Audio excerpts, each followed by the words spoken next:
kulanti wacan oo wanaagsan daawadayaal, halkani waa Dhuumoodle TV. kuna soo dhawaada war wixii dalka iyo daafaha caalamka ah naga soo gaaray. qodobada aad maqli doontaana waxaa ka mid ah dibadbaxyo ballaaran oo looga soo horjeedo dowladda Kenya oo ka soconaya gobolkaasi Gedo, iyo shacabka oo isku soo baxay wadooyinka.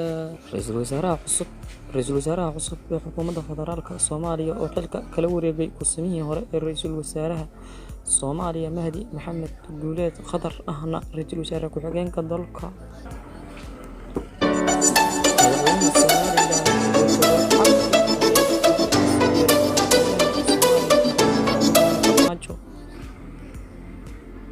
khilaaf cusub oo kasoo dhex cusboonaaday maamulka Galmudug. madaxweynaha jamhuuriyadda iskeed madax bannaanida ugu dhawaaqday ee Somaliland oo jawaab cad ka bixiyay hadal ka soo yeeray madaxweynaha Soomaaliya Maxamed Cabdullaahi Farmaajo, iyo dagaal xooggan oo u dhexeeya dowladaha Armenia iyo sidoo kale Azerbaijan.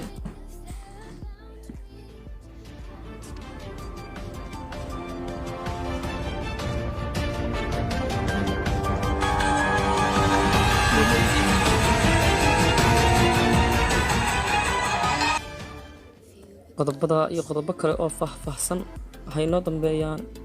qodobada iyo qodobo kale oo faahfaahsan ayaad dhegeysan doontaan. aan ku bilowno gobolka Gedo waxaa ka socda dibadbaxyo waaweyn oo looga soo horjeeda dowladda Kenya ayaa dibadbaxyo looga soo horjeeda ayaa ka soconaya gobolka Gedo. waxaa saacadihii lasoo dhaafay isi soo taraya dibadbaxyada looga soo horjeedo dowladda Kenya ee ka socda gobolka Gedo. waxaa gobolkaasi Gedo ee koonfurta Soomaaliya dadka Soomaaliyeed ku dhigayaan banaanbaxyo waaweyn oo ay ku dalbanayaan cadaalad inay ku helaan kadib markii xasuuq u geysatay dad Soomaaliyeed dowladda Kenya. ciidamada Soomaaliyeed iyo kuwa Kenya oo gacanta isula tagay maalin ka hor ayaa shacabka Soomaaliyeed si weyn u taageersan yihiin, ayagoo dalbanaya inay cadaalad helaan. shacabka oo qoryaha qaatay haween iyo caruur iyo say u leeyihiinba dhammaantood waxay isu diyaarinayaan dagaal ka dhan ah dowladda Kenya, ayagoo markaasi isku dayaya inay xadka u tilaabaan kana guulkaan dowladda Kenya.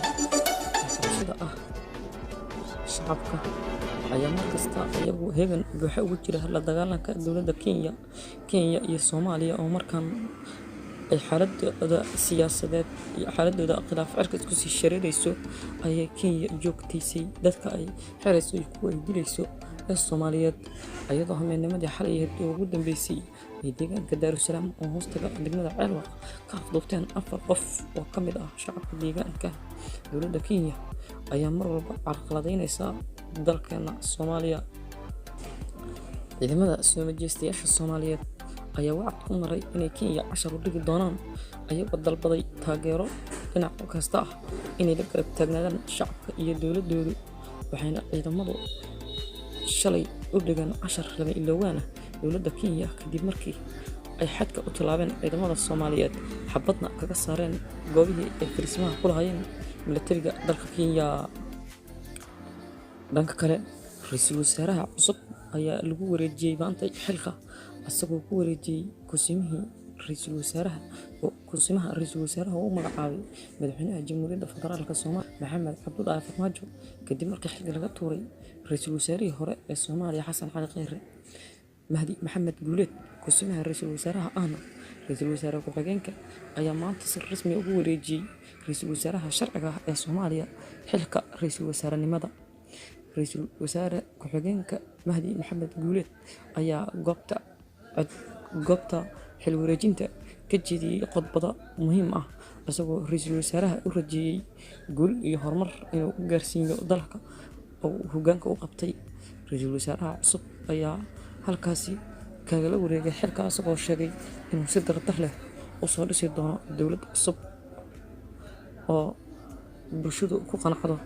ra'iisul wasaaraha cusub ee Soomaaliya Maxamed Xuseen Rooble waxaa laga sugayaa inuu soo dhiso xukuumad cusub, waxaana la sugayaa in xukuumaddaasi dardar geliso howlaha doorashada oo markaan u adag. waxaa horyaala ra'iisul wasaare Maxamed Xuseen Rooble oo lasoo magacaabay maalmo ka hor ayaa markani dardar gelinaya kulamada oo ku soo dhisayo xukuumadda cusub isagoo laga sugayo inuu dhiso dowladda Soomaaliya guud ahaan oo markaan waqtigeedu gabowsi mar.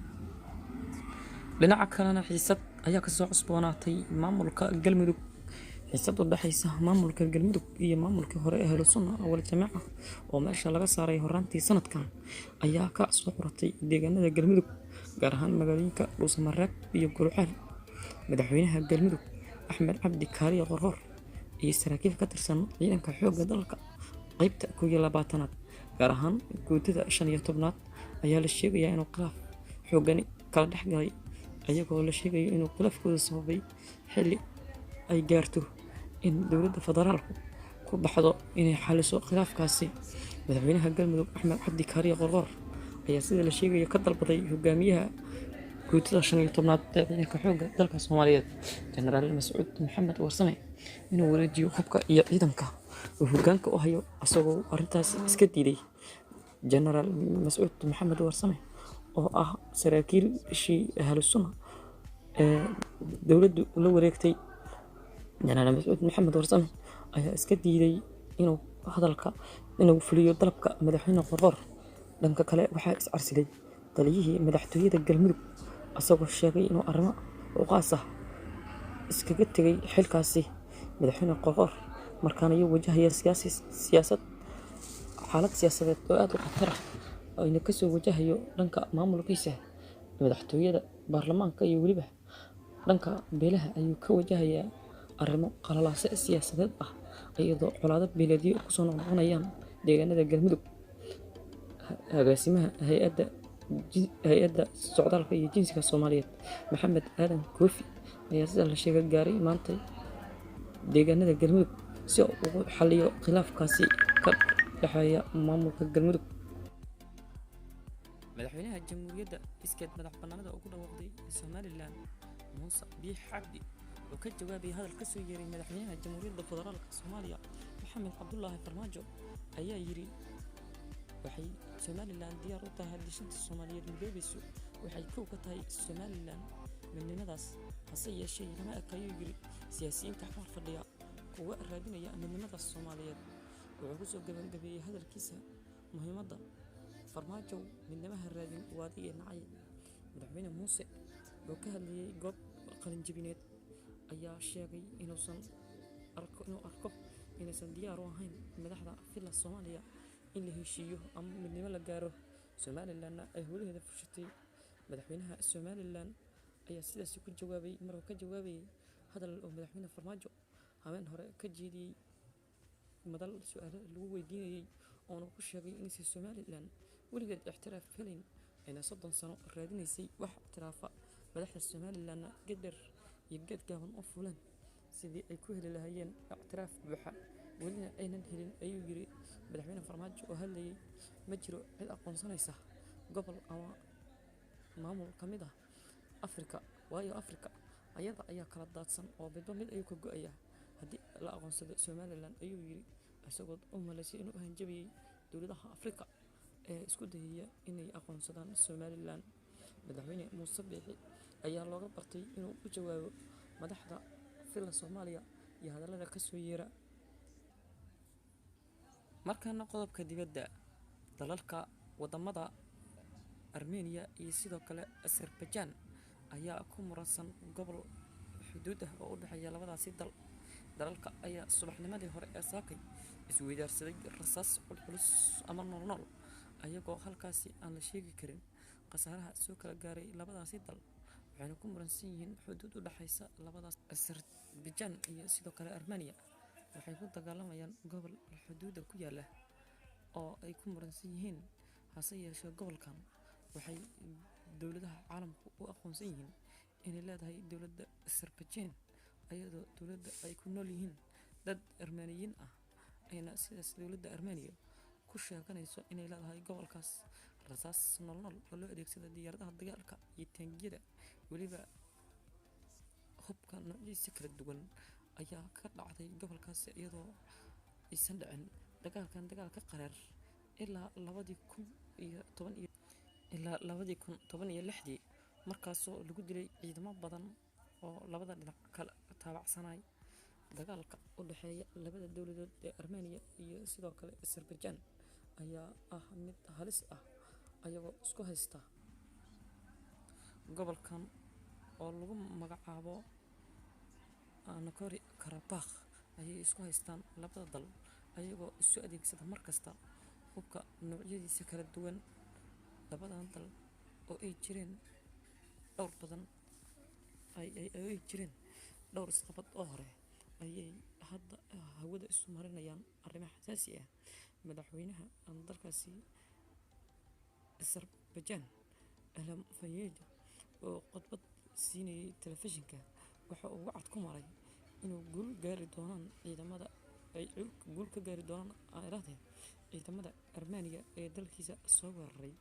Dhanka kale, ra'iisul wasaaraha dalka Armenia ninka lagu magacaabo Nikol Paschal oo qoraal bartiisa Facebook soo dhigay ayaa sheegay ra'iisul wasaaraha Armenia ayaa sheegay in qadiyadan wuxuu ku yiri Facebook qoraal soo dhigay qadiyadeena waa mid daacad ah waana guuleysan doonaa ayuu yiri asagoo adeegsanayay oraah caan ah oo laga soo xigtay kaliya taliyihii midowga Suufiyiinta Master Joseph. Ra'iisul wasaaraha dalka Armenia Nikol ayaa sheegay ayaana wacd ku maray inay furo doonaan gobolka lagu magacaabo Nagorno-Karabakh ee u dhexeeya labada dal ee kala ah Armenia iyo sidoo kale dalka lagu magacaabo Azerbaijan. Labadani dal ayaa ka dhexeeya xiisad colaadeed aad u fac weyn ayadoo ilaa iyo hadda aysan jirin dalal soo farageliyay, waxayna xuduud labadooduba la wadaagaan dalka Turkiga ayadoo cabsi laga qabo inuu Turkigu la safto labadaasi dal mid ka mid ah. Labadooduba waxay kasoo tirsanayeen midowgii hore ee Suufiyiinta. Inkasta oon la ogeyn sida xalku ku dambeyn doono labadani dal, haddana waa wax aan shaki la geli karin inuu dagaal u dhex marayo labadooda. Waxaa intaasi nooga ag warkii aad kala socoteen Dhuumoodle TV. Fadlan hadday tahay markii kugu horreysay aad soo booqato, subscribe saar channelka, gambaleelkana furo si aad u hesho wararkii ugu dambeeyay ee Soomaalida iyo caalamka.